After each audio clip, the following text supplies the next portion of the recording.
3, 2, 1. Salut, salut! Aujourd'hui, je vous propose de partager et analyser une interrogation que j'ai eue ce week-end en courant le Trail Glazik. Enfin, j'ai même deux interrogations. La première, c'est est-ce qu'ils partent vite et c'est moi qui n'avance pas? Et la deuxième, c'est est-ce que je finis vite ou c'est eux qui n'avancent plus? Bah, réponse tout de suite. Alors, pour démarrer, c'est quoi le Trail Glazik? Bah, c'est un trail dans les Côtes d'Armor qui se court entre champs, chemins creux, sentiers côtiers, un beau sentier côtier. Il y a de la boue, il y a du sable, il y a de la route. Bref, il y a un peu de tout, mais plutôt réparti équitablement sur le parcours. Et pour faire l'analyse, je vais utiliser les résultats de cette année que Brace Chrono et l'organisateur a bien voulu me donner. Merci à eux.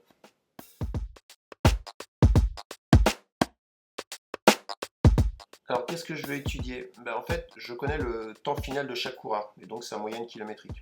Donc, j'aimerais déterminer sur le premier tronçon, c'est-à-dire entre le départ et le kilomètre 17, et puis sur le dernier tronçon entre le kilomètre 37 et l'arrivée, si les coureurs vont plus vite que cette vitesse moyenne ou plus lentement que cette vitesse moyenne.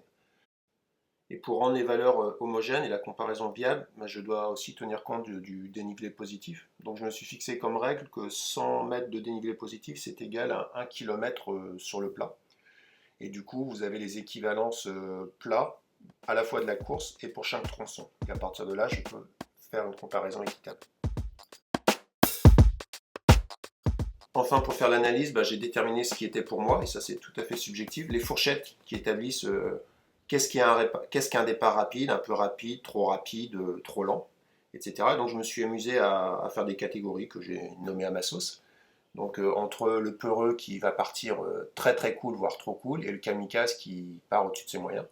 Et puis entre les deux, plusieurs nuances et typologies de coureurs. Et donc on va voir où se trouve le peloton dans cette typologie.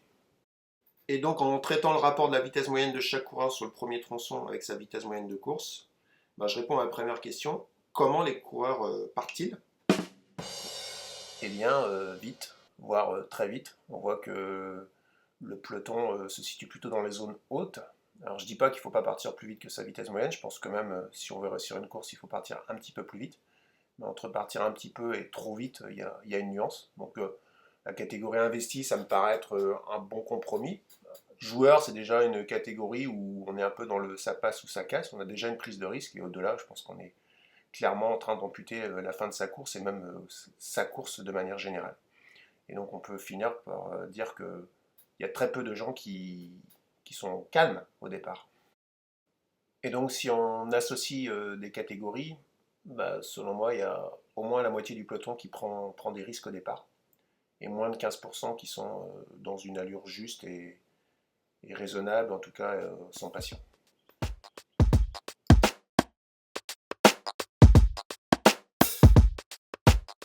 Voilà, et puis pour l'arrivée, du coup, j'ai procédé de la même manière, avec mes fourchettes et mes profils. Bon, on a l'imagination que l'on peut pour les nommer, mais bon, ça m'a fait bien marrer. Les extrêmes, c'est l'explosion en vol, la personne qui marche depuis 10 km, et puis à côté, celui qui finit, on se demande ce qu'il a foutu pendant les 50 autres kilomètres, et qui finit comme une balle. Et là, entre les deux, il y a quand même plusieurs nuances. Et donc, on va voir où se situent les coureurs sur cette fin de course. Et donc, roulement de tambour. Bon, c'est dur, c'est dur pour une bonne partie du peloton. On voit que les catégories descendent dangereusement vers le bas.